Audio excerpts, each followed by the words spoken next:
Untuk menyemarakan suasana penyampaian visi dan misi, mari kita berikan dulu aplaus kepada calon kepala desa.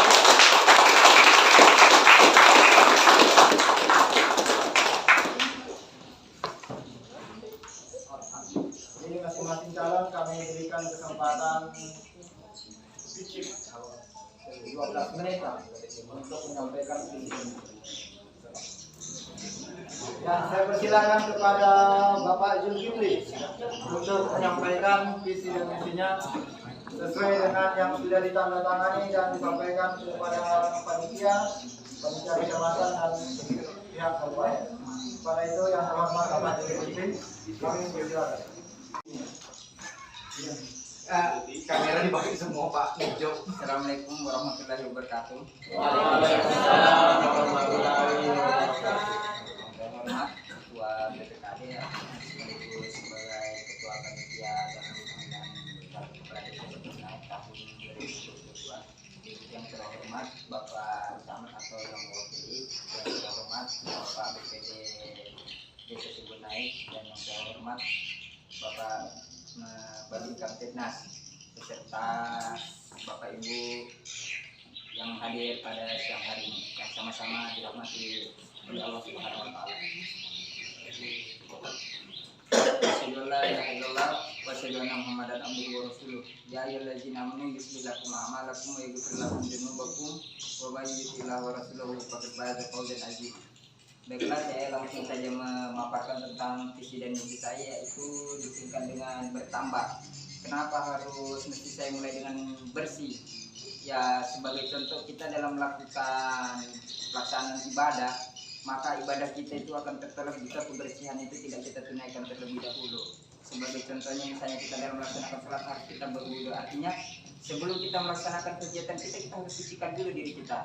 Nah, begitu pun dengan majunya sebagai kita calon kepala desa, kita harus bersihkan dulu diri kita supaya apa? Ketika kita nanti terpilih jadi kepala desa, apa-apa yang kita kerjakan itu kita mendapati keberkahan, baik dari keberkahan dari malaikat ataupun dari Allah Subhanahu wa taala. Tapi jika kebersihan itu tidak kita laksanakan, entah itu kebersihan dalam sistem kita berpolitik atau misalnya sistem kebersihan ya seperti yang kita lihat misalnya di lapangan dengan berbagai model lah yang kita lihat, artinya yang sama-sama kita ketahui lah. Nah, karena kalau kita tidak melakukan dengan kebersihan terlebih dahulu, sebagai contoh, terutama ibu-ibu ini kan pasti paham betul. Sebagai contoh kita seperti membuat tapai. Kita membuat tapai, coba kita ambil sebagai contoh kalau ragi itu tidak bersih atau tidak memiliki kualitas yang tidak bagus. Apakah ibu berani untuk membuat tapai? Pasti kita bisa tebak tidak akan dilaksanakannya. Pasti tapai itu tidak bakal jadi atau asam. Nah, makanya seperti itu juga kita untuk menjalani kehidupan kita harus bersih dulu supaya apa yang kita laksanakan itu mendapat keberkahan.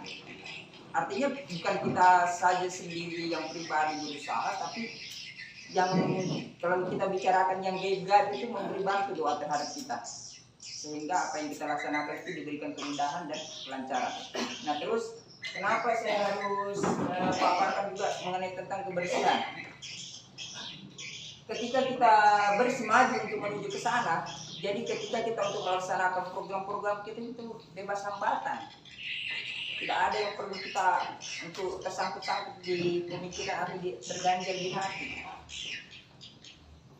Nah, jadi itu di bagian versi kebersihan mungkin sesingkatnya seperti itu dulu yang bisa saya paparkan. Terus kenapa kita harus di sini? Transparansi. Nah, sebagai pemerintah kita memang harus perlu transparansi. Atau sebagai pimpinan kepala desa kenapa kita harus perlu transparansi? Karena di sini kita diberikan amanah.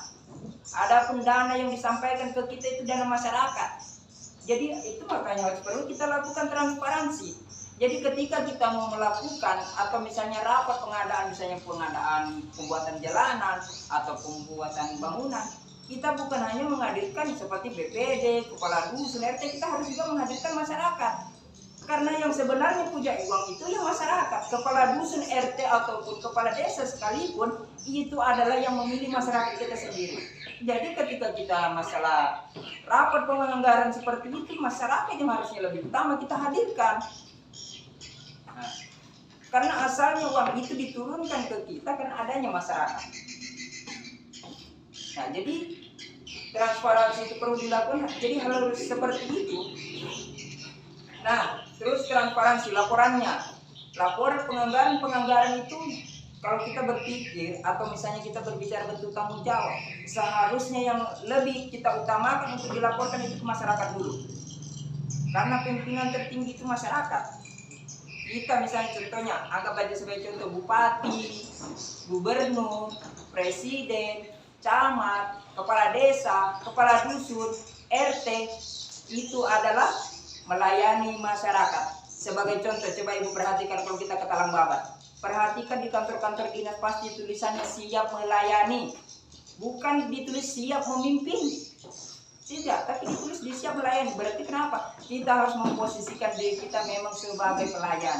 Jadi kita dengan majunya kita sebagai kepala desa atau saya secara pribadi dengan majunya saya sebagai kepala desa bukan berarti saya maju sebagai pemimpin. Tapi saya maju sebagai pemimpin untuk melayani masyarakat saya. Jadi seperti itu. Jadi transparansi memang harus saya perlukan karena memang itu diberikan kepada saya untuk masyarakat. Jadi kita tidak boleh menkucing-kucingan dengan masyarakat. Imbasnya nanti itu apa yang kita makan tidak baik untuk diri kita. Terus yang kedua mengenai akuntabilitas. Nah kalau kita berbicara tentang akuntabilitas itu lebih ke staf-staf kita. Kenapa? Akuntabilitas ini berarti kita berbicara tentang laporan. Kalau kita di pemerintahan itu apa namanya di dalam akuntansi publik namanya tuh laporan realisasi anggaran. Nah kenapa akuntabilitas ini dipentingkan? Contohnya kalau kita mau buat laporan, alat-alat bukti itu harus dihadirkan. Sebagai contoh, misalnya kita suruh anggota kita, bosku coba minta bantu dulu pergi ke warung sini, misalnya beli teh kah, atau beli misalnya gula kah, kita harus minta bukti transaksi. Karena gula itu pasti ada nominalnya. Nah, kita tidak bisa melakukan pembayaran terhadap gula 1 kilo kalau gula itu tidak memiliki nominal harga. Nah, ketika nominal harga itu tertera, maka di situ kewajiban kita untuk memberikan alat bukti atau bukti transaksi seperti nota. Nah, bagaimana caranya kita membuat laporan realisasi anggaran kalau kita tidak bisa menghadirkan alat-alat bukti? Itulah yang biasa disebut dengan itu laporan fiktif. Karena ketika dipertanyakan tidak bisa menghadirkan alat bukti. Ketika ditanya mana barangnya?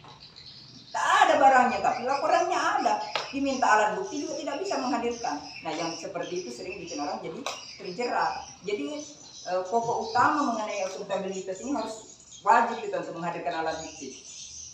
Nah, itu sebagai bentuk pertanggungjawaban laporan. Jadi lebih ke anggota-anggota kita, artinya kita ini menerima dana, ya anggota-anggota yang mengerjakan ya hadirkanlah. Jadi 1 rupiah pun keluar harus ada alat buktinya. Itu sebagai bentuk pertanggungjawaban. Terus mengenai mandiri. Nah kalau mandiri di sini kita memang tadi sempat dijelaskan oleh Bapak PPKD mengenai BPD itu bagaimana, terus kepala dusun itu pemilihannya seperti apa atau RT. Karena kita di Indonesia ini kan bisa dikatakan kita ini negara demokrasi. Artinya demokrasi itu suara rakyat itu harus didengar. Suara rakyat itu ada andil, ada kontribusi. Jadi namanya BPD, kepala dusun, RT itu tidak bisa main tunjuk. Karena yang mau menggunakan mereka masyarakat. Kecuali tadi kepala dusun, RT yang menggunakan itu hanya kepala desa itu sendiri, silahkan tunjuk sendiri. Kalau dia bekerja hanya untuk kamu. Tapi kalau kita rekrut mereka untuk bekerja untuk masyarakat, ya ayo ajak masyarakat. Nah coba kita ambil sebagai contoh, jika kepala dusun kita tunjuk sendiri, RT kita tunjuk sendiri, kalau mereka salah dalam bekerja, apa yang mau dikatakan kepada masyarakat, apa yang harus diomongin? Ujung-ujungnya nanti apa? Pero dikagani jaman tapi jalan terus, agani malah dipakai. Kita coba aku masyarakat reality kita ini, kamu tuh kan kita anda dia kita, ya kan? Jadi maksud kita seperti itu, jangan kita mencari celah untuk sehingga orang itu berburuk sangka kepada kita. Sama tadi bilang seperti ini, akuntabilitas transparansi itu memang harus perlu, karena sering ada pepatah lu tega mana lo na duit nah nega gato di kita zaman nah. Nah, itu kan membuat kita jadi akhirnya masyarakat itu kita jadi apa, sehingga orang itu berburuk sangka, kita menjadikan orang berdosa terhadap kita karena buruk sangka tadi. Makanya transparansi itu diperlukan untuk menghindari namanya buruk sangka tadi. Jadi mandiri itu bagaimana kita masyarakat dilibatkan pemilihan untuk kepala dusun atau misalnya RT, terus masyarakat harus kita dilibatkan untuk sama-sama membangun kampung kita. Artinya kita harus bersinergi antara pemerintah dan masyarakat, kita sama-sama mandiri bersinergi untuk membangun kampung kita. Sebagai contoh, misalnya Saya potong dulu. Kita sudah waktu 8 menit. Mungkin langsung bisa menjelaskan visi kita yang 11 ini. tinggal yang 11 di sini. Ada misi kita yang 11 poin. Bisa disampaikan kepada ketua IPD beserta anggota dan semua yang hadir. Bagaimana misi kita yang 11 poin ini bisa terdengarkan oleh yang hadir pada siang hari? Baca aja. Misi sudah oke lah ini Pak. Sekarang yang 11 poin. Oke, baiklah, langsung saya akan bacakan mengenai misi kita, yaitu yang pertama mewujudkan, meningkatkan, dan meneruskan kelola pemerintah yang ada. Jadi dengan majunya kita sebagai kepala desa bukan berarti langsung merubah gitu, tapi kita perbagus, kita lanjutkan.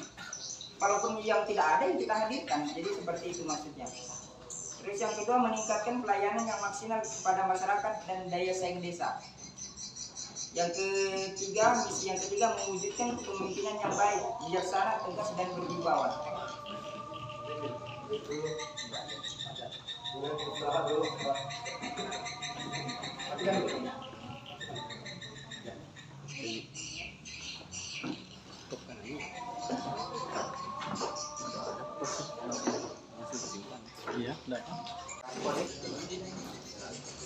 Jadi ya, poin yang keempat mewujudkan keamanan dan ketertiban desa.